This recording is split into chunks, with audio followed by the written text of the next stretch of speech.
Il mago. Vivevano in fondo al villaggio, uno dei più forti e pittoreschi villaggi delle montagne del Logudoro. Anzi, la loro casetta nera e piccina era proprio l'ultima e guardava giù per le chine, coperte di ginestre e di lentischi e grandi macchie.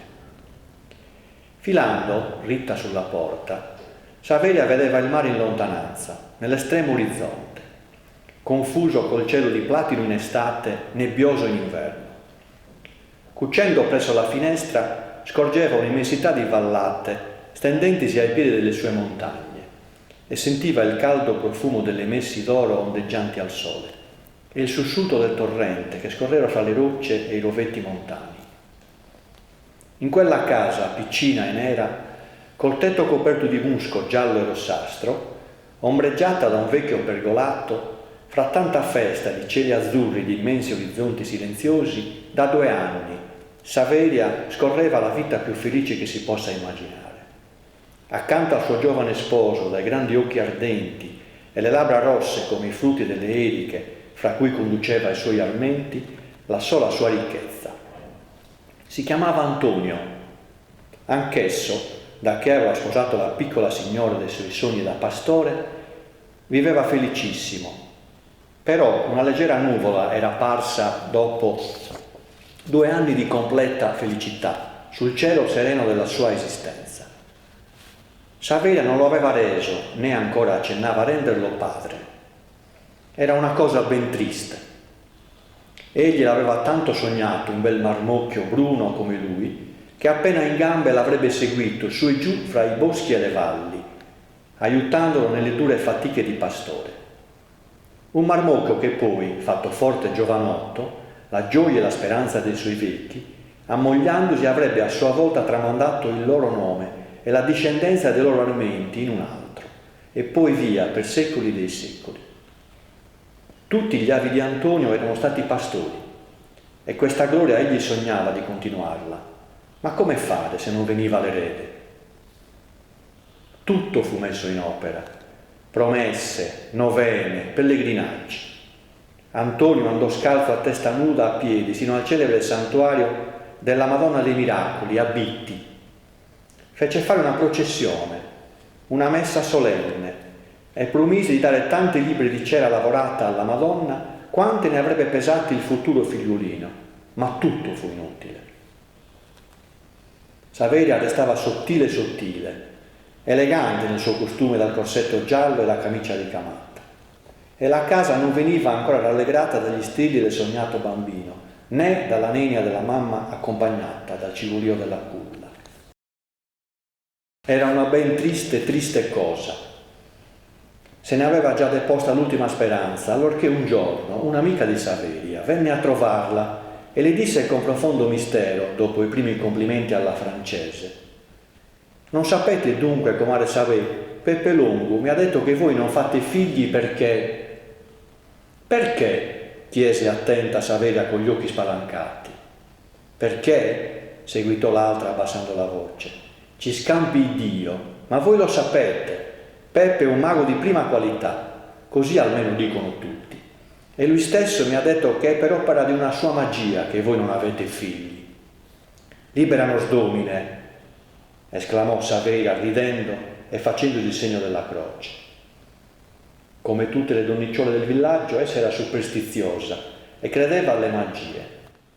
Anzi, una volta aveva visto coi suoi propri occhi un fantasma bianco vagare per i monti. Ma che poi Peppe Longo, per quanto fosse mago, arrivasse a quel punto, questo era troppo. Ma l'altra proseguì, offesa dall'incredulità di Saveria, e tanto disse che finì per convincerla. Dopo un'ora di chiacchiere, accanto al focolare, sulle cui braccia Saveria aveva posto a bollire il caffè, ella era così convinta della magia di Peppe che chiese pensosa alla comare: ditemi, non la potrebbe disfare questa opera infernale?» «Questo poi no», mi ha detto, «questo no, pare che abbia dell'astio contro vostro marito». All'imbrunire Antonio comparve in fondo alla strada rocciosa sul suo cavallino nero e la bisaccia gonfia di formaggio fresco e di ricotta.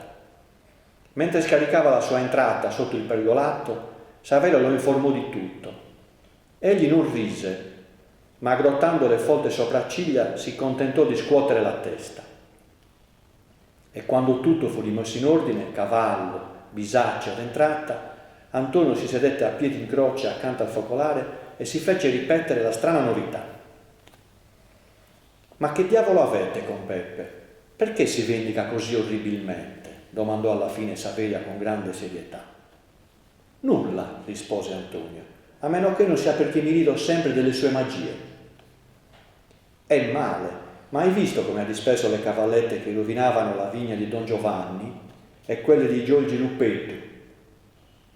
È vero, ma vedremo. Domani gli parlerò». «Ah, se sciogliesse la magia», esclamò Valsaveria.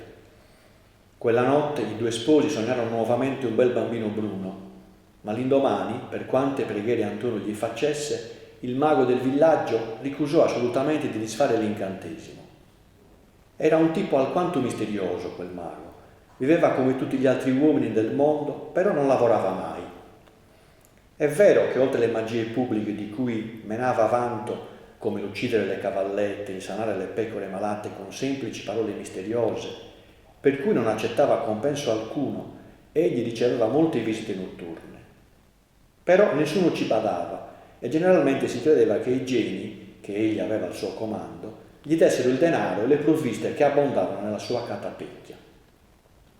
Ma forse Antonio la pensava diversamente, perché, viste mal riuscite tutte le sue preghiere e anche le sue minacce, si recò una notte da Peppe e gli promise un bel Luigi d'oro purché sciogliesse finalmente la fatale magia.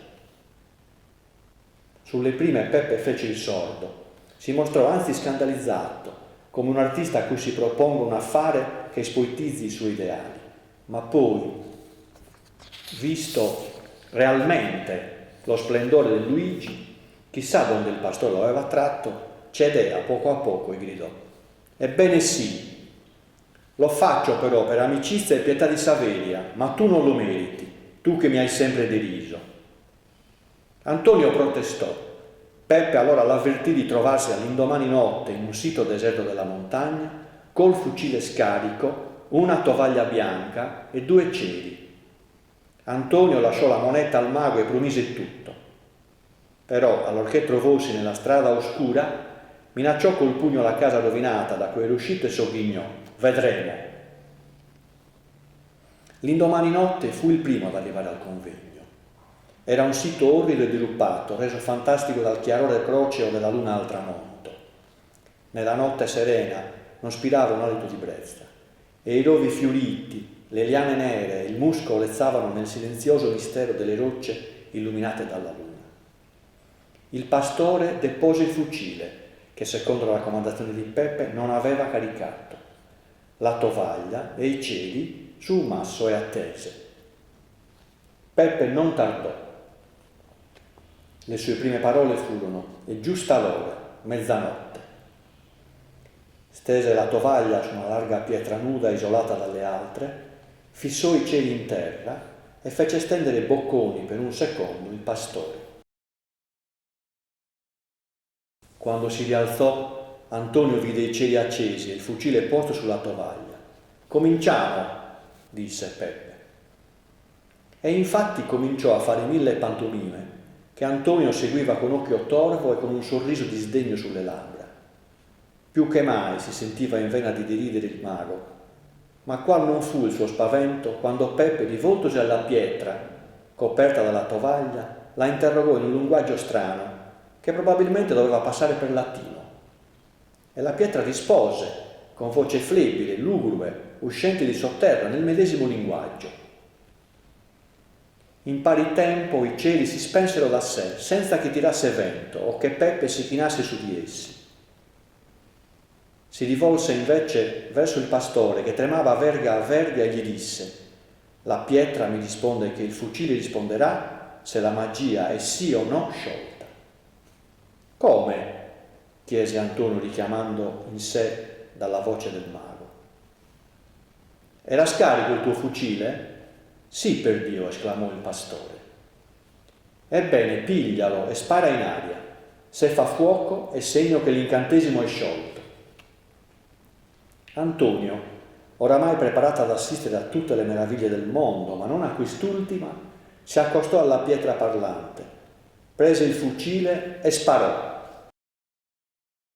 Peppe cadde al suolo senza emettere un solo gemito, col cuore trapassato da una palla.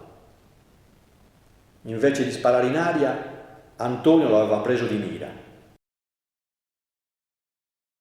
Dopo il suo involontario delitto, perché nonostante tutto credeva che il fucile non facesse fuoco, il pastore pensò di darsela a gambe, ma poi rifletté che nessuno sapeva nulla di tutta questa faccenda e ripiegò la tovaglia, riprese i cieli e il fucile e ritornò al villaggio, camminando sugli lupi in modo da non lasciare alcuna traccia dietro di sé, e passò tranquillamente il resto della notte con la sua adorata Saveria.